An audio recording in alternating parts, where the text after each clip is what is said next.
দেশের অর্থনৈতিক উন্নয়ন ত্বরান্বিত করা ও সরকারের ইশতেহার বাস্তবায়নের হাতিয়ার হিসেবে অর্থনৈতিক কৌশল প্রণয়নের লক্ষ্যে অধ্যাপক ওয়াহিদুদ্দিন মাহমুদের সভাপতিত্বে অনুষ্ঠিত হয় অ্যাডভাইজারি কমিটির প্রথম সভা। এই পরিস্থিতির মধ্যে দিয়ে আমরা যাচ্ছি।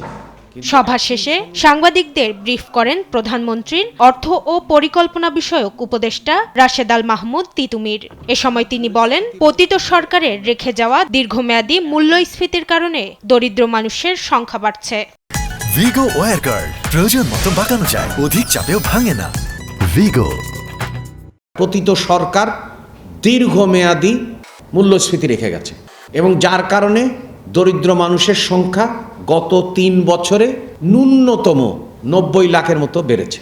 বলেন, বর্তমান সরকার নির্বাচনী ইশতেহার পূরণের জন্য কাজ করছে, যার ফলে একের পর এক নির্বাচনী প্রতিশ্রুতি বাস্তবায়ন হচ্ছে। এ সময় অর্থনীতির সার্বিক উন্নয়নে গণতান্ত্রিক অর্থনীতি বাস্তবায়নের কথাও জানান তিনি।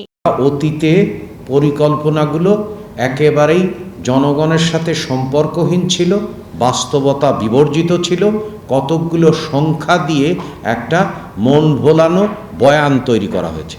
জনগণ আমাদেরকে যে দায়িত্ব দিয়েছে, নির্বাচনী ইশতেহারে প্রতিশ্রুতিগুলো বাস্তবায়নযোগ্য প্রতিশ্রুতি ছিল।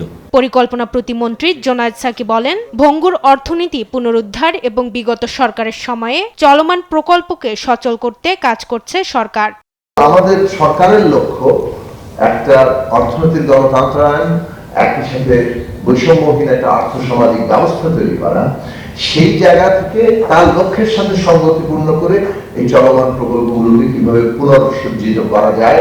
আমরা 4 বছরের মাথায় বাংলাদেশের চিত্রটা কিভাবে দেখবো, 8 বছরের মাথায় কিংবা 10 বছরের মাথায় বাংলাদেশের চিত্রটা কোথায় যাবে, সেইটাই আসলে মূলত এই পরিকল্পনার স্ট্র্যাটেজিক ফ্রেমওয়ার্কের মধ্যে জায়গা পাবে।